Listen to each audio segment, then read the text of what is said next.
Hey, Heath Mulligan again with the Techology Show. I'm here with Shirley Duncan, who is the Director of Church Relations for Hephzibah Children's Home in Macon, Georgia.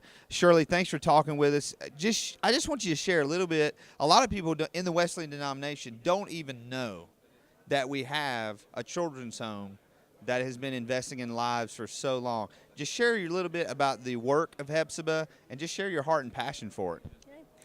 Hephzibah Children's Home is located in Macon, Georgia, and we have actually been around for 110 years. We'll be celebrating our 110th anniversary coming up this fall, and so we would like to invite everybody to come to that celebration.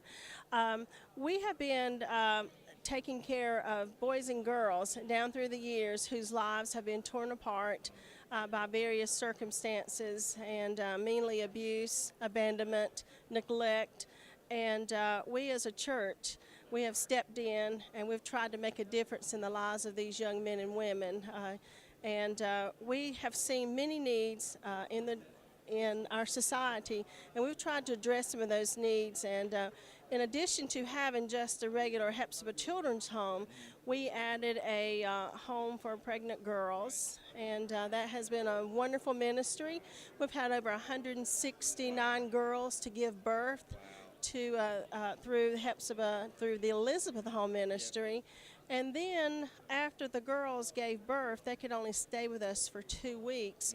Then we saw a greater need, so we added a teen parent home where they could stay longer, and so we could help them take care of themselves and the baby.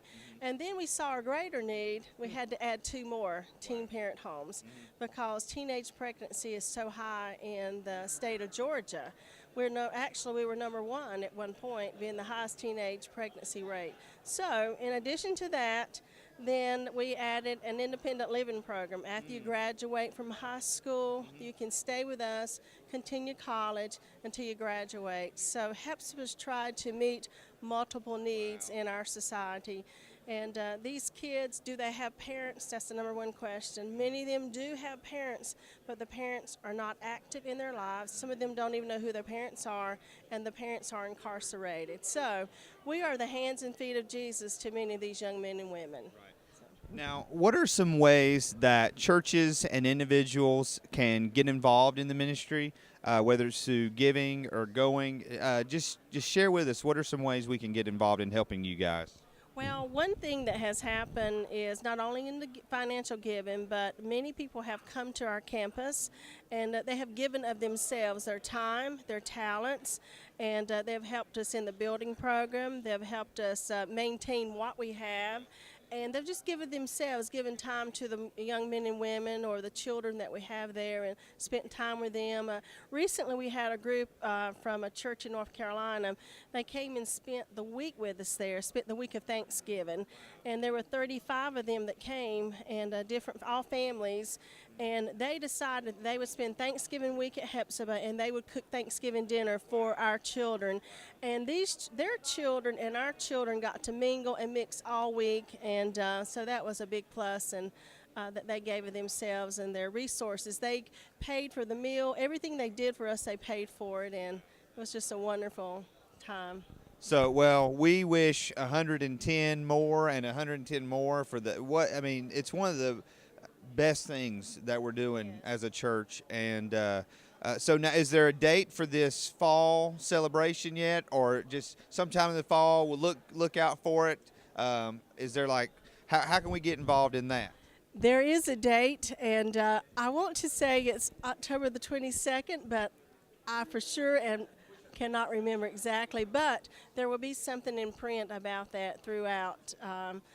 Online, we have a Hephzibah website you can go to, and some people may wonder what Hephzibah means. Right, yes. And do you know what Hephzibah means? I think I do, but go ahead and tell Okay, me. we'll make it safe for you. That's right.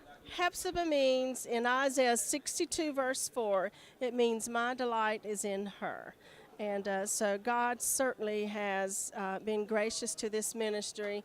And this ministry started out in a small home by Miss Betty Tyler, and God called her, and she decided that she and her sister needed to go one step farther and get another building. And they had no money to do it because children kept coming and kept coming.